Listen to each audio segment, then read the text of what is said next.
Welcome to another Woolfull video. Today we're going to show you how to crochet 2 granny squares together using the single crochet join.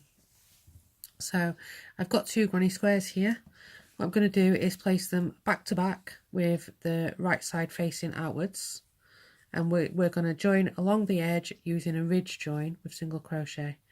So you're going to put your hook through both of your squares, grab your joining yarn. I'm using this grey yarn here. Pull the loop through and do 1 chain. That's going to anchor and it's going to count as your first single crochet. Then what I'm going to do is single crochet in each of the stitches all the way along and in the gaps between the granny square clusters as well. So put your hook through your first stitch on both of your squares,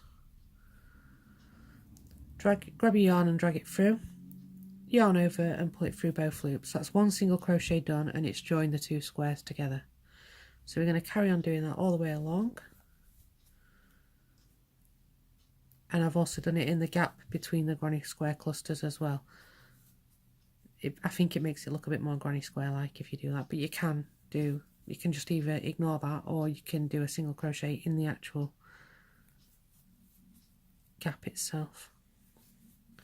So I'll just quickly single crochet along here. Each time I'm just making sure that I go through the right stitch on both sides to keep it nice and even and to keep it straight when it's joined together.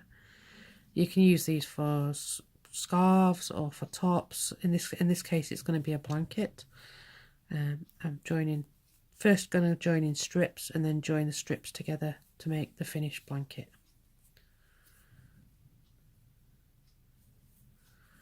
So just carry on along here, unfill my yarn as I go. So we're not going to worry about the corners on this, we'll figure out the corners when we join the 2 rows together. What you're going to do is do a straight single crochet row all the way along the edge of your squares. And because I've done it with the right side facing out, we'll get a little ridge across the top. There are many different ways to join squares or granny squares together, and depending on the finished look that you want, you'll choose a different one. But what this one gives us, if I just chop this off here, is it's a nice non-fussy join and it gives us this little ridge effect in a nice contrasting colour to my main squares. So what you do is you join all your squares together like that and you'll end up with a strip that looks like this. So I've got 7 granny squares together in one big line, and then what I'm going to do is join all my strips together using the same method of joining, so I'll end up with this nice grey border on all my squares. So I've started the next one over here to show you what the corners should look like.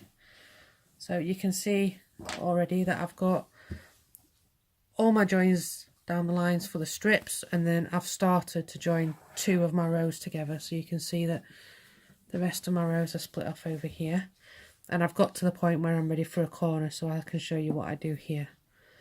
So on this square I've done the single crochet border, and you can see a little bit more the pronouncedness of the single crochet in between the granny square clusters, and it just adds to the overall effect. So when you get to your corner, you'll have 2 squares joining together here, and you'll have 2 squares joining together on the other side. But what we don't want to do is end up with a hole in the middle, so we'll do a single crochet in this corner here to join these 2 together, and then what we'll do on the vertical row is we'll go under the last single crochet that we did there and under the corresponding one on the other row, and you'll end up with 2 single crochets to join there as well. So we'll do another single crochet in that one and then another single crochet to join at the other side of the squares. So what this does is it gives you a nice closed, much like over here, you don't end up with a hole in the middle, where if you skip those 2 vertical rows you'd end up with a little gap in between your squares, and I don't want any gaps in between the squares. So what you do is you carry on all the way along your row like that, and then join all the other strips together, and you'll end up with one big blanket. Enjoy!